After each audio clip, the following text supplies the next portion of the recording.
நேசப்பிரபு ஒரு பேர், பல்லடம் பகுதியை சார்ந்தவர். அவர் தாக்கப்பட்டு சுமார் 65 இடங்களில் வெட்டப்பட்டு குத்துயிரும் குலவுயிருமாக மருத்துவமனையில் அனுமதிக்கப்பட்டிருக்கிறார். அவர் உயிரை காப்பாற்றுவதற்கு மருத்துவர்கள் போராடி கொண்டிருக்கிறார்கள்.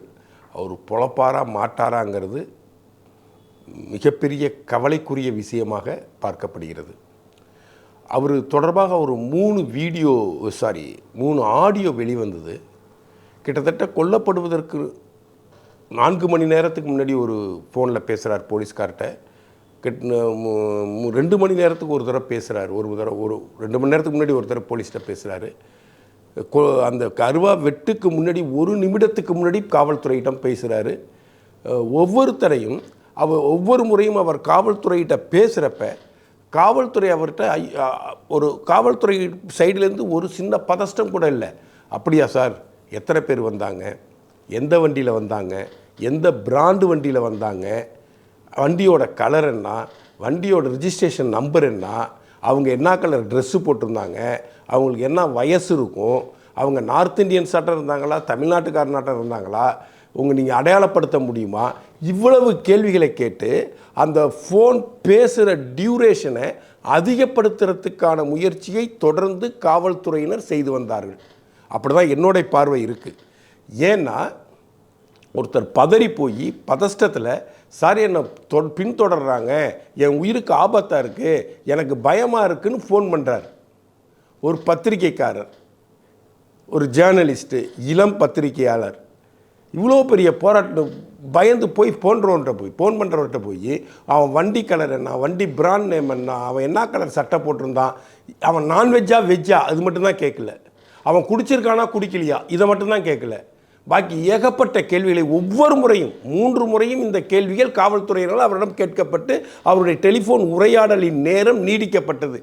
நான் என்ன சந்தேகிக்கிறேன்னா, காவல்துறையினரே அவர் இருக்கிற இடத்த குற்றவாளிகளுக்கு காட்டி கொடுப்பற லொக்கேஷனை ஷேர் பண்ணுறதுக்காக இந்த இடத்துல இருந்து தான் பேசிக்கிட்டு இருக்கான், நீ அதுக்குள்ளே போய் அவனை வேலையை முடி அப்படின்னு ஒரு திட்டம் தீட்டப்பட்டு இப்படிப்பட்ட ஒரு நிகழ்வு நடந்ததாக நான் பார்க்குறேன். ஏன் சார், அவர் எந்த இடத்துல இருந்து நின்று பேசுகிறாரோ அந்த இடத்துக்கு 1 கிலோமீட்டருக்குள்ளே இருக்குது போலீஸ் ஸ்டேஷன். ஒரு சாதாரண ஒரு கான்ஸ்டபிள் அனுப்பியிருந்தா கூட ஒரு சின்ன பயம் கொலையாளிகளுக்கு வரும், போலீஸ்காரன் கூட இருக்கான்னு. ஒரு தடவை சொல்கிறாங்க, ஸ்டேஷனில் யாருமே இல்லை, எல்லாரும் பக்கத்தூருக்கு போயிருக்காங்க, நாங்கள் தகவல் சொல்லி வர வைக்கிறோம் அப்படின்னு பேசுகிறாங்க. ஒரு தடவை 100க்கு ஃபோன் பண்ணி பேசுகிறாரு. கடைசியில் பேசுகிறப்ப அவருடைய ஓலம், ஐயையோ வந்துட்டாங்க சார், என் சோழி முடிஞ்சிச்சு, என் வாழ்க்கை முடிஞ்சு போச்சு சார்னு கதறினார். அதோடு அந்த ஃபோன் கட் ஆகுது. இதில் காவல்துறை செய்திருப்பது மிகப்பெரிய அயோக்கியத்தனம் என்றே நான் கருதுகிறேன். அவர் 4 மணி நேரத்துக்கு முன்பே தகவல் சொல்லியும் காவல்துறை உரிய நடவடிக்கை எடுக்காமல் காவல்துறை அதை தள்ளி போட்டு கொண்டே வந்தது. அவரை வெட்டும் வரைக்கும் வேடிக்கை பார்த்தது காவல்துறை. காவல்துறையை தன் கையில் வைத்திருக்கக்கூடிய திரு முதலமைச்சர் ஸ்டாலின் அவர்கள் இதற்கு வெட்கப்பட்டு வேதனைப்பட்டு தலை குனிய வேண்டும். இது சம்மந்தமாக ஒரு அறிக்கை வெளியிட்டிருக்காரு. அந்த அறிக்கையில் ஒரு இடத்துல கடைசியாக இருப்ப சிறப்பு கவனம் அப்படின்னு போடுற சிறப்பான விஷயம் நடந்திருக்குதான், அப்படி அர்த்தம் தோணியில் அந்த லெட்டர் இருக்குது. அதாவது இங்கிலீஷில் ஒரு ஸ்பெஷல் விஷயமாக இதை கன்சிடர் பண்ணி ஃபண்டு கொடுக்குறோம் அப்படிங்கிற ஸ்பெஷலுங்கிற வார்த்தையை சிறப்புன்னு நேரடியாக மொழிபெயர்த்துருக்குறாங்க. சிறப்பான சம்பவம். ஒருத்தர் 64 இடத்துல வெட்டி போட்டது சிறப்பான சம்பவமா? இந்த கோர சம்பவம்ங்கிற வார்த்தை கூட தேட முடியலையா? அதை கூட படித்து பார்த்து கையெழுத்து போடாத முதலமைச்சர் தான் தமிழ்நாட்டில் தமிழை வளர்க்குறேன்னு சொல்லிட்டு ஊரை மாற்றிக்கிட்டு இங்கே ஆட்சி அதிகாரத்தில் இருக்கார். எனக்கு இன்னொரு பெருத்த சந்தேகம், அந்த பத்திரிகையாளர் நேசப்பிரபு வேலை செய்வது நியூஸ் 7 தொலைக்காட்சியில். நியூஸ் 7 தொலைக்காட்சிக்கு இவர் காவல்துறைக்கு 4-5 மணி நேரத்துக்கு முன்னாடியே இவரை சுற்று போடுறாங்கன்னு தெரியுது. கிட்டத்தட்ட 2-3 நாட்களாக அவரை கண்காணிப்பு வளையத்துக்குள் அவரை வச்சு இந்த ரவுடிகள் சுற்றி வளைச்சிக்கிட்டு இருக்கிறாங்க. அவங்க காவல்துறைக்கு மட்டுமா அவர் தகவல் தெரிவிச்சிருப்பார்? தனது சேனல் மேலிடத்துக்கு அவர் தகவலை சொல்லியிருப்பாரா சொல்லியிருக்க மாட்டாரா என்கின்ற கேள்வி எனக்கு பெரிய கேள்வியாக இருக்குது. நிச்சயமாக அவர் மேலிடத்துக்கு தகவல் சொல்லியிருப்பார், எடிட்டருக்கு ஃபோன் பண்ணி சொல்லியிருப்பார், சேர்மனுக்கு ஃபோன் பண்ணி சொல்லியிருப்பார், சிஇஓவுக்கு இந்த தகவல் போயிருக்கும். நியூஸ் 7 சேனல் என்ன பண்ணுச்சு? உங்களுக்காக தானே செய்தி சேகரித்தார். உங்கள் சேனலோட டிஆர்பி உயரணும் என்பதற்காக தானே பல்லடத்தில் உட்காந்து அந்த பையன் போராடி இருக்காரு. அவர் அங்கே ஏட்டுக்கிட்ட பேசுகிறாரு, ரைட்டர்கிட்ட பேசுகிறாரு, கான்ஸ்டபிள்கிட்ட பேசுகிறாரு, எஸ்ஐ லைனுக்கு வர மாட்டேங்கிறாரு, இன்ஸ்பெக்டர் லைனுக்கு வர மாட்டேங்கிறாரு, பதஷ்டப்படுறாரு. அவங்க அப்பாட்டியே போய் அவரை பற்றியான தகவல்களை சொல்லி கேட்குறாங்க. அவர் தோட்டத்திலே போய் நின்று அவரை வந்து வேவு பார்க்குறாங்க, அவர் வீட்டு வாசலில் நின்று அவரை வேவு பார்க்குறாங்க. இத்தனை சம்பவமும் நடக்குது. இது அவர் தரப்பிலேருந்து காவல்துறையை அணுகினார் என்பதற்கான சான்று வெளியே வந்துடுச்சு. அவர் நியூஸ்7 தொலைக்காட்சியின் தலைமை பொறுப்பில் உள்ளவர்களுக்கு இந்த தகவலை சொல்லாமல் இருந்திருக்க மாட்டார் என்பது என்னுடைய பார்வையாக இருக்குது. அப்படி நியூஸ்7 சேனலுக்கு இந்த தகவல் வந்திருந்தால் நியூஸ்7 சேனல் நிர்வாகம் நேரடியாக இதை முதலமைச்சர் கவனத்திற்கே கொண்டு சென்றிருக்க முடியும். நேரடியாக உள்துறை செயலாளரின் கவனத்திற்கு இதை கொண்டு சென்றிருக்க முடியும். நேரடியாக டிஜிபியின் கவனத்திற்கு இந்த செய்தியை எங்கள் பத்திரிகையாளர், எங்கள் செய்தியாளர் பல்லடத்தில் வைத்து ரவுடிகளால் மிரட்டப்படுகிறார், கண்காணிக்கப்படுகிறார், அவர் உயிருக்கு ஆபத்து இருக்கிறது, அச்சுறுத்தல் இருக்கிறது, உடனடியாக இதற்கு நடவடிக்கை எடுங்கள் என்று இவர்கள் டிஜிபி, உள்துறை செயலாளர், முதலமைச்சர் ஆகியோரிடம் நேரடியாக பேசக்கூடிய அளவுக்கு இந்த சேனல் மக்கள் மத்தியில் பிரசித்தி பெற்ற சேனல் தான். அப்படி இருந்தும் சேனல் நிர்வாகம் இதில் என்ன நடவடிக்கை எடுத்துச்சு? இது சம்பந்தமாக சேனல் நிர்வாகம் வெளியில் சொல்லணும். இவங்க யார் யார்ட்டெல்லாம் கம்ப்ளைண்ட் பண்ணாங்க, கம்ப்ளைண்ட் பண்ணதுக்கு அப்புறம் என்ன நடந்துச்சு, என்ன நடக்கலை. இப்போ சிஎம்க்கு இந்த விஷயம் போய், உள்துறை செயலாளருக்கு இந்த விஷயம் போய், டிஜிபிக்கு இந்த விஷயம் தெரிவிக்கப்பட்டு அவர்களும் வாய்மூடி மௌனமாக இருந்தார்களா அப்படி என்பதை நியூஸ்7 தொலைக்காட்சி மக்கள் மன்றத்தில் வைக்கணும். நேற்று திரு அண்ணாமலை அவர்கள் ஒரு உதயநிதியை பேட்டி எடுத்த ஒரு நெறியாளர் அவரை தடவி கொடுத்து, அவருக்கு ஏற்கனவே கேள்விகளை சொல்லி கொடுத்து, அதுக்கு நீ என்ன பதில் சொல்லணும்னு சொல்லி கொடுத்து ஒரு இன்டர்வியூ எடுத்திருந்தார்.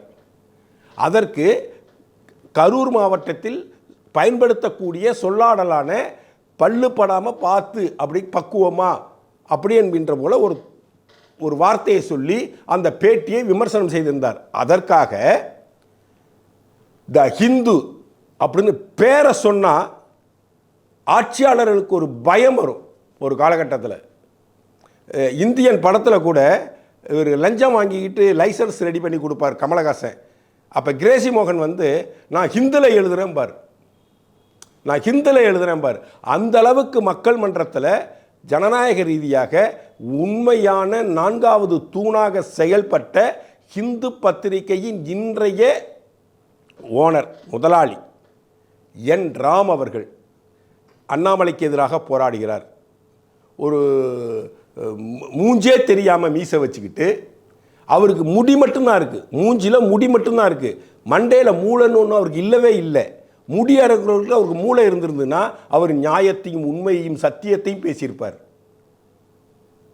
அவர் ஒரு பதிவு போட்டிருக்காரு, இன்னவளுக்கு ஆட்டுக்குட்டி பற்றிய செய்தி என் சேனலில் வராது, வந்தால் நான் பீப் போட சொல்லியிருக்கிறேன் அப்படிங்கிறது போல் பேசுகிறாரு. அநாகரிகத்தின் உச்சமாக பேசுகிறாங்க.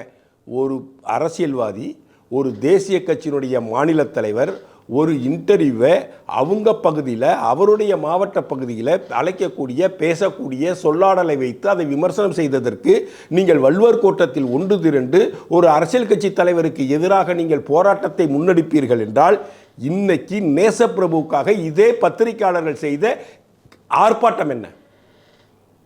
இந்நேரம் ஒட்டுமொத்த மீடியாக்கள் உள்ள அத்தனை ரிப்போர்ட்டர்ஸ், ஓனர்ஸ் எல்லாம் தெருவில் ரோட்டில் வந்து நின்று இருக்க வேண்டாமா? உங்கள் இனத்தை சார்ந்த பத்திரிகையாளர் ஒருவன் 64 இடங்களில் வெட்டப்பட்டு குத்துயிரும் கொலையுயிருமாக மருத்துவமனைக்கு உயிருக்கு போராடி கொண்டிருக்கிறார். அவருக்காக முகத்தில் முடி மட்டுமே வளர்த்து கொண்டு வலம் வரக்கூடிய நக்கீரன் கோபால் அவர்களும் ஹிந்து ராம் அவர்களும் போராட்டத்தை முன்னெடுத்தார்களா இல்லையா? ஏன் இன்னைக்கு நீங்கள் களத்துக்கு வரல? தினத்தந்தியில் இன்னைக்கு நியூஸ் படிக்கிறேன் சார். இந்த தினத்தந்தி ஒரு ப்ரெஸ் தானே, அவங்களும் டிஜிட்டல் மீடியா வச்சுருக்காங்கல்ல, அவங்களும் ஊடகம் வச்சுருக்கிறாங்கல்ல, காட்சி ஊடகம் வச்சுருக்கிறாங்க, பிரிண்ட் மீடியா வச்சுருக்கிறாங்க, செய்தி வெளியிடுறாங்க. நேசப்பிரபுக்கு 3வது 4வது பக்கத்தில் ஒரு கார்னரில் ஒரு பத்தியில் 12 லைனில் ஒரு செய்தி வெளியிடுறாங்க. ஆனால் முதலமைச்சர் அவார்டு கொடுக்க போகிறாரு, அவனுக்கு அவார்டு கொடுக்க போகிறாரு, இவனுக்கு அவார்டு கொடுக்க போகிறாருன்னு பத்தியாக செய்தி வெளியிடுறாங்க. ஆனால் நேசப்பிரபு பற்றி சின்ன அவர் ஆடியோ குறித்து அந்த செய்தியில் இல்லை, அவர் போலீஸ்கிட்ட கதறினதை பற்றி அந்த செய்தியில் இல்லை, எந்த விஷயமும் இல்லை. ரவுடிகள் வந்தாங்க, பெட்ரோல் பங்கில் நின்றுக்கிட்டு இருந்தார், பெட்ரோல் பங்கிலேருந்து அந்த ரூமுக்குள்ளே ஓடினார், கண்ணாடி கதவை அடித்து உடைத்து விட்டு உள்ளே சென்ற ரவுடிகள் அவரை 64 வெட்டி விட்டார்கள்.